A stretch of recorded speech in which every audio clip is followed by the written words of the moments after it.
Hello, everyone. Welcome to Teacher's Stride. It's been long that we have not connected. So, today I'm here with Shannon, who's going to share us some information about artificial intelligence for authentic learning.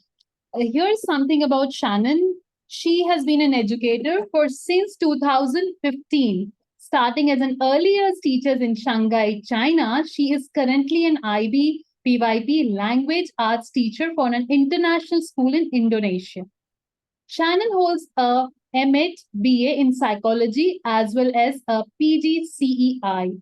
As a lifelong learner, she is excited to share an introduction to implementing artificial intelligence in teaching strategies and planning.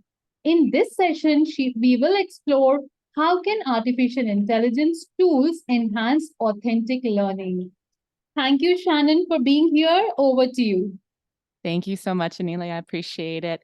So yes, as was already stated, we're going to be talking about AI for authentic learning, which seems so intimidating, but actually it's not at all. I wanted to share about this investigation into AI into particularly primary education, because I think it's going to be a really prominent topic in the next year or so. I think we're seeing it much more often, not just in media, but there's really exciting tools coming out. So I'm excited to share. I'm by no means an expert in this field, but I would welcome the opportunity to connect with other educators who are interested in this. And let me pop in. So, of course, what is AI? Artificial intelligence involves using computers to do things that traditionally require human intelligence. AI can process large amounts of data in ways that humans cannot. The goal for AI is to be able to do things like recognize patterns, make decisions, and judge like humans. So to do this, we need lots of data inputted into them. So we probably have this general idea of what AI is already. It's this culmination of most everything that we know. And I think we're seeing it now presented in so many different forms. You know, we had Siri, now we have ChatGPT, Grammarly, and even now they're beginning to have AI systems that can be used at an institution-wide level. So we'll talk a little bit more about that. So my first slide is, how do you use AI? I know we're probably watching from home, so maybe we can just take like a mindful minute to think about, if you are using it, how has it benefited you? And possibly, what do you foresee as the challenges to AI professionally or personally? I know at my school, some people have a lot of hesitation. Anila, I'm not sure if you want to jump in, if you have any perspective from your own institution about AI. I'm excited to answer this. Please. So I think, as you said, definitely I had my own apprehensions. Being an educator, I felt like it's a crime that I'm doing because it looked Mm. like I am copying someone, I am taking information or ideas for someone. And traditionally, I mean, as a teacher, we believe that everything we should be creating on our own, everything should come from our prior knowledge. But when I started using it, it was quite expensive, to be very true, because many of the apps were all paid apps. So I had used it quite a number of times. Where it is useful, when you have to pick up facts from somewhere, because you all are busy teachers, and sometimes it's very difficult to pick up information from different websites. So there it came handy, where I had to pick up information about animals fact, and I had to put it somewhere in my class, so that my kids, whenever they enter the class, they were, by the way, inquiring about animals, so they could go and read. So that's how it was. It has benefited me. I mean, in terms of making my work quicker. Challenge, as I shared, I did not know many apps which were free, so that was one of the challenges. I think you hit the nail on the head. It's really, in our situation, it's really a matter of saving time and finding resources that we otherwise wouldn't have access to. That's such a good point. Thank you for sharing. And I think we're going to cover a lot of that in this session here. Very cool. So I'll begin with kind of piggybacking off of what you were mentioning. Why should we use it, though, even if we have this hesitation about using AI technology. Number one, I think educators, we have a really strong sense of responsibility already ingrained in us, right? And part of that is acknowledging new technologies that might be able to support our students, because if there is something or a tool that can identify learning gaps or provide students with more opportunities to engage in their learning, I think we have a duty to research that at the very least. We have adaptability. Probably the core of a lot of teachers is our adaptability, because we recognize that the world is changing. We recognize that new technology is coming out. And again, even with our own hesitations or personal perspectives, I think we have to be well versed in these technologies and subjects, just at the very least to inform our learners about how to use them safely, because I believe a lot of them are using them without guidance. Which leads into students are already embracing it. My rule of thumb is if I'm investigating a technology or learning about something new, probably my students, even though they're only grades 1 and 2, have already been using it for months, right? And again, possibly without any guidance.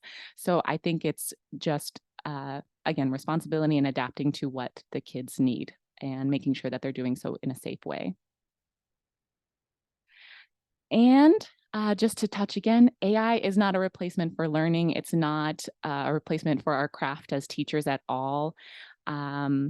With that hesitation, I think it's normal. It's kind of a scary thing to think about all of our knowledge being manipulated and siphoned through a robot. But, you know, like anything else that's come up, it is a tool. What we can focus on is ensuring that we're making this tool work for us, because humans are the one who created it. So here I'm just going to summarize what AI is doing within the realm of education before jumping into the actual applications that we can use. First of all, we have the opportunity for personalized learning. AI can analyze individual students' learning styles, strengths, and weaknesses, allowing us to create tailored lesson plans and learning materials. This ensures that each student receives support they need to excel.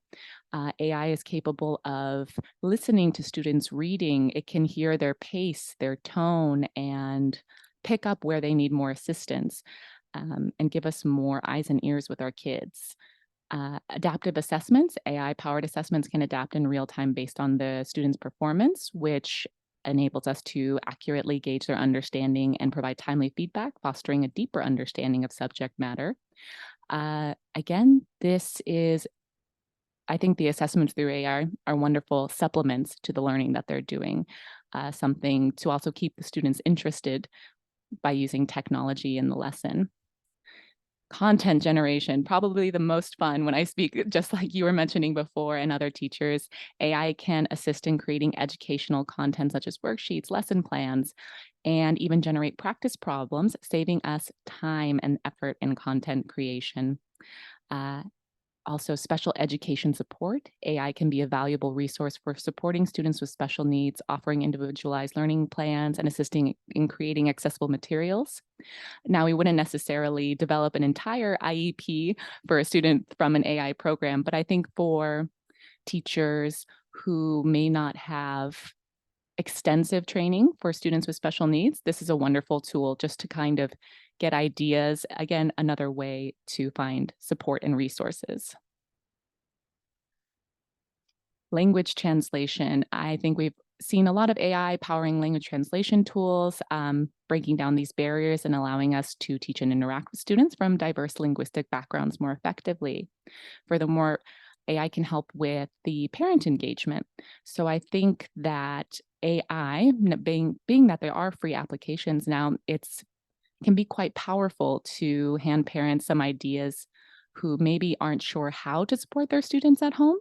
They can either get the content from our lessons, get more detailed information from AI search tools, translate it so that it makes sense for them so they're comfortable to support their students' learning at home. Okay, and we can jump in now to some of the strategies for the classroom as well as planning on the back end for us teachers. All right, I don't know about you, but Grammarly is a very familiar one here. Uh, yeah. So it's well utilized, I think, among teachers and any professional, because it can not just, spell check your work, it actually gives wording advice, it can give feedback now. It's quite comprehensive. And I think as teachers, sometimes we need a little help, another set of eyes on our writing. Maybe we don't have time to find a colleague. So Grammarly has always been a wonderful tool to help us edit. And that's fine because we're secure in what we know about writing and grammar and spelling. But how do we share this with our students who are still developing that part of their learning? Oops, excuse me. So I've probably used this word already. It's supplemental. It's an addition to their ongoing learning. And I think it's important to expose them to this tool because, again, they are probably already using it. In our school, students are using their laptops and Google Classroom by grade 4. So it's very safe to assume that they've already popped on Grammarly. So by teachers, we can expose them to it and show them best practices for using tools like these. So for example, if you want to assign your students a writing project, allow them to input it into Grammarly and get these detailed edits and changes back. And they could even screenshot it and submit it with their draft writing. And what this does is it gives you more opportunity to open up and ask them questions. Why did you try this first? Do you agree with these edits? Right? It gives them room to explore their writing and proofreading. And also reinforce, of course, the basic grammar structures that we're already teaching them. I believe that for students, it'll also give them more confidence for their own revisions. They'll feel comfortable proofreading their own work, which is something a little difficult to translate to them. And we can also remind them in this situation, Grammarly is not always right. AI is not always right. They may not agree with the changes that it's suggesting. So no matter what we're using, we have to rely on our own knowledge first. Next, we have ChatGPT, which is a free online chatbot. And I know a lot of people have been having a lot of fun with this one. I mean, you can do anything. You can get recipes, you can make up stories, which is very fun. But in terms of using in the classroom, I think it's an opportunity to gamify the lesson by, let's say, for the example here, you want to do a review lesson with your students. You pose them a question, for example, what is a noun? And you challenge them to beat the computer. So they have to answer before ChatGPT has finished its explanation. And of course, with younger kids, you may want to hold off on pressing enter into the chat so that they have the opportunity to respond. And I think by beating the computer, this is a fun way just to build their confidence as well as get your review lesson in. And it exposes it to them, and you can also open the conversation how to use these applications responsibly. For the planning and teaching, so again, these are free. This is magicschool.ai, and I'll pop over to the actual website. It is very extensive. It has the ability to, as you can see here, make conceptual understanding generator, teacher joke generator, lesson plan. There's one for math story word problem generator. So all of these things that may be challenging to find resources for, we can quickly access here. And I think it's also an opportunity to really improve upon those who are implementing differentiated learning in the classroom. They can easily produce leveled content. And you can see here, quiz generator, song generator. There's a lot of fun things to this too. It's not just the planning. And translation. If you can think of it, it's here. Yeah, this one is, I think this is quite new. And if you read their mission, they're very clear on supplemental. This is not a replacement for anything. You still need to understand your students and what they need to know in order to get the product you want, right? But it is, I think it's just a really, really cool tool. I could spend hours here. So that's magicschool.ai. This one, EduAid, similar. Again, very, very user-friendly. You can choose one of your subjects if you are any of these, like language arts for myself, any level of students. And then very similar, many options. You can generate lesson plans. And oh, I meant to show this. It also aligns whatever you input against, for example, here, Bloom's taxonomy. So it really identifies with, our goals and objectives as teachers, which I think is super cool. And this one, unit plan, rubrics, very similar to Magic School 8.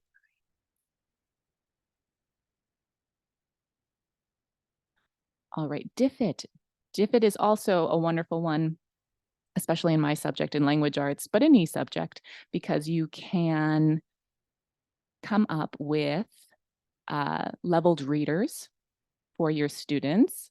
You can see here, I had put in second grade English, and I wanted just a short article, short reading excerpt about community services.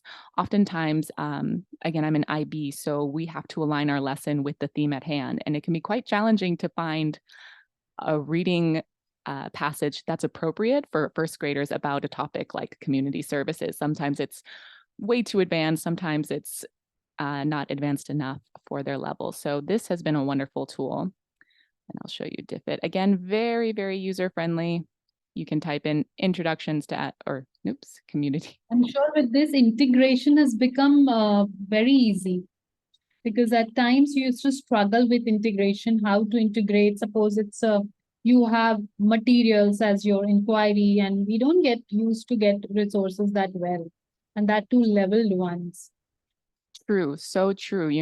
I believe a lot of us have wonderful libraries, wonderful team members, but yeah, it's just, especially when you want to do reading comprehension, where do you turn to? And you can see here the wording, the choices in here are appropriate for the grade level, which is fantastic. Diffit. Another fun one, Conquer. Very easy to use. You can create a short quiz, very customizable. It looks a lot like a Google form. You just choose what kind of quiz you want, your grade level again, language output. This one is great if you have students with different backgrounds as well. You can ensure that the translation is as close as possible so they get the clear question. And then it will create the quiz for you. Just generate there. And it looks a lot like a Google form. I think you could probably copy paste, or you could use it directly from the website as well, depending on the level you're teaching.